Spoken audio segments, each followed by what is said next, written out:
جی ناظرین، آج کا پروگرام ایک دن چلتا ٹی وی کے ساتھ اس وقت ہم جو ہے نا امریکہ کی ریاست ایلینائے اور جہاں پہ شکاگو اور لمبارڈ میں ایک بہت ہی جو ہے نا مشہور شخصیت ان کے گھر میں تشریف لا رہے ہیں، طارق صابری جو کہ لمبارڈ میں رہتے ہیں. تو ہم ان سے جو ہے نا ان کے بارے میں تھوڑا سا جو ہے نا طارق صابری جو کہ ایک بہت ہی مشہور شخصیت ہے، تو السلام وہ ہمیں علیکم۔ ویلکم کر رہے ہیں اور جو ہے نا کافی دیر کے بعد ان سے ملاقات ہو رہی ہے. تو ابھی ہم ان کے گھر میں اس وقت جو ہے نا داخل ہو چکے ہیں اور انہوں نے ہمیں ویلکم کیا ہے، اور ابھی ہم ان کے ساتھ آج کا دن گزاریں گے اور بات چیت کریں گے کہ انہوں نے جہاں پہ امریکہ میں آ کے امریکہ کو کیسا پایا. یہ جو ہے نا رنالا خورد جو کہ ایک بہت ہی اوکاڑا کے اندر ایک شہر ہے، تو وہاں سے انہوں نے اپنا سفر جو امریکہ میں شروع کیا ہے، کچھ اس کے بارے میں وہ بتائیں.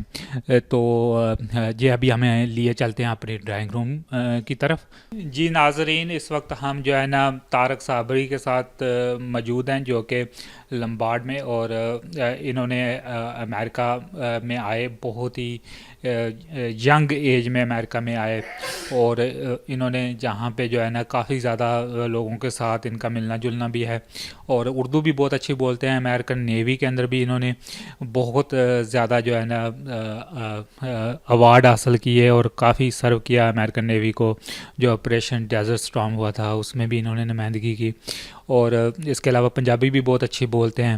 اور جہاں کے جو امریکہ کے جو ہے نا ایک ایک چیز کے بارے میں ان کی نظر ہے، تو ہم ان سے پوچھتے ہیں کہ جو سفر ہے ایک چھوٹی سی جگہ سے رنالا خورد جو کہ اوکاڑا کے اندر، وہاں سے لے کر جہاں پہ امریکہ کے اندر انہوں نے یہ سفر کیسے شروع کیا، اور اس سفر کے دوران یہ کچھ اپنی باتیں جو ہمیں چلتا ٹی وی کو بتانا چاہ رہے ہیں.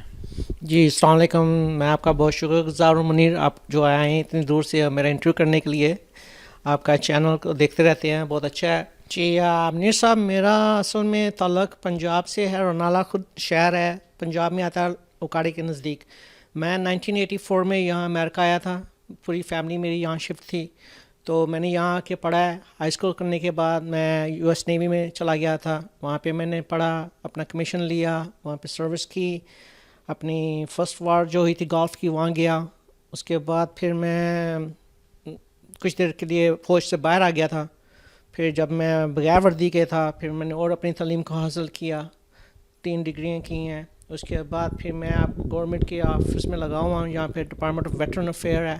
اور طارق صاحب، ہمیں پتہ چلا ہے کہ آپ نے امریکہ کی نیوی میں جو ہے نا وہ بہت زیادہ ایک اہم کردار ادا کیا اور بہت زیادہ ایوارڈ سے آپ کو نوازا گیا. تو اس بارے میں تھوڑا سا ہمارے ناظرین جو ہیں دیکھنے والے چلتا ٹی وی کے، جو فالو کرتے ہیں آپ جیسے لوگوں کو، تو آپ تھوڑا سا بتائیں گے کہ یہ اچیومنٹ آپ نے کیسے کی اور کس طرح کے یہ ایوارڈ ہیں.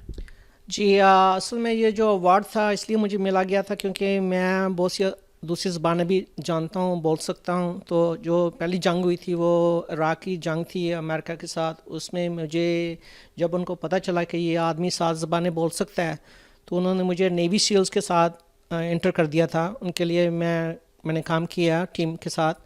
تو وہاں پہ میں ایز اے انٹرپریٹر تھا. تو اس سے کافی مجھے تجربہ ہوا. جب ان کو پتہ چلا کہ اس آدمی کو یہ کام کرنے آتے ہیں، خفیہ چیزیں کر سکتے ہیں ہمارے لیے، تو میں نے کیا ہے. لیکن اب یہ اس وجوہات سے مجھے کافی ایوارڈز اور میڈلز وغیرہ ملے ہیں. ماشاءاللہ ابھی تک مجھے 32 میڈلز ہیں میرے پاس نیوی سے. اور طارق صاحب، آپ جہاں پہ امریکہ میں آئے، آپ نے جہاں پہ آ کے جہاں کے کلچر کو دیکھا، ہر چیز کو دیکھا، لیکن آپ نے اپنے کلچر کو نہیں چھوڑا. آپ کی جو زبان ہے، اگر آپ سے بات کی جائے، پنجابی آپ کی اتنی اچھی ہے، آپ اتنی روانگی کے ساتھ پنجابی بول لیتے ہیں، تو لوگ جہاں پہ آ کے اپنی زبان کو بھول جاتے ہیں، لیکن آپ ہمیشہ فیل ہوتا ہے کہ آپ اپنی زبان میں خوش رہنا چاہتے ہیں. تو یہ کیسے آپ نے اتنا کچھ ہونے کے باوجود ان چیزوں کو کیسے آپ نے مینٹین رکھا ساری چیزوں کو نا؟ جی اصل میں وجوہات اس کے بعد یہ ہے کہ جب ہم شروع سے بچپن میں جس ماحول میں پیدا ہوئے ہیں، پھلے بڑے ہوئے ہیں، اس کی وجہ سے اپنے ماحول کو، اپنے کلچر کو آدمی کو کبھی بھولنا نہیں چاہیے. آپ کی یہ جو رنگ ہے، یہ نہ سمجھنا کہ آپ گورے ہیں، کالے ہیں. یہ ہم ہیں پاکستانی، اور پاکستانی خون ہے ہمارے میں. ہم ہمیشہ وہی رہیں گے، بدل نہیں سکتے اپنے آپ کو. جی طارق صاحب بہت اچھا آپ نے کہا. تو کچھ لوگ جو پاکستان میں کافی لوگ ہیں جو ایجوکیٹڈ اور دوسرے لوگ جو امریکہ آنا چاہتے ہیں, اگر آپ کوئی پیغام دینا چاہیں ان لوگوں کو تو کوئی اگر آپ رہنمائی کر سکیں لوگوں کی. جی بالکل, انشاءاللہ لوگوں کو آنا چاہیے. پاکستان میں جو ینگ جنریشن ہے ان کو میں ایک ہی ایڈوائس دیتا ہوں کہ پڑھیں, اپنا علم کو حاصل کریں, اپنے ماں باپ کا نام روشن کریں, اپنے ملک کا نام روشن کریں, باہر نکلیں, پاکستان سے باہر نکل کے کچھ کریں, بن کے دکھائیں اپنی سوسائٹی کو کہ ہم کچھ کر سکتے ہیں. یہ جو آج کل کے ینگ بچے لوگ ہیں یہ اپنا سارا دن ٹی وی دیکھ لیتے ہیں, کالجوں میں جاتے ہیں, پڑھتے نہیں ہیں, پڑھائی ٹھیک ٹھاک سے کریں. میں سمجھتا ہوں پاکستان میں پڑھائی کا سسٹم نہیں ہے, لیکن اپنے آپ کو موٹیویٹ کریں کہ آپ نے پڑھ بن کے کچھ نکلنا ہے, باہر نکلنے کی کوشش کریں, اپنے آپ کو اچیو کریں. طارق صاحب نے بہت زیادہ جو انویسٹمنٹ بھی کی ہوئی ہے ان کی, جہاں پہ بہت ساری جو ہے نا زمینیں بھی ہیں, اور انہوں نے کچھ جہاں پہ جو ہے نا چیزیں بھی خریدی ہوئی ہیں ایگریکلچر, اور اس کے علاوہ کچھ ان کی پراپرٹیز بھی ہے. تو یہ جو ہے نا وہ ایک ہم ایپیسوڈ رکھیں گے جس میں یہ ہمیں گو تھرو کروائیں گے کہ انہوں نے یہ سارا کچھ کیسے کیا اور کس طرح کیا. جی ناظرین, طارق صابری صاحب اس وقت ہمیں جو ہے نا ملٹری کے پارک میں لے کر آئے ہوئے ہیں. ملٹری کا یہ کلب ہے جہاں پہ طارق صابری صاحب اکثر آتے رہتے ہیں, اور ہم ان سے پوچھتے ہیں کہ انہوں نے یہ کلب کو کیسے مینٹین رکھا ہوا ہے. بس جی یہ اپنے نوکر شوکر رکھے ہیں, وہی کرتے ہیں, گھاس وغیرہ کاٹنا ہے, اور یہ اپنا کارڈ سے گولف کھیلیں, جو بھی کرنا ہے آپ نے. تو جہاں پہ تو کافی لوگوں کی تعداد آتی ہے, تو یہ پارکنگ وغیرہ اور سارا کچھ یہ فری ہے جہاں پہ.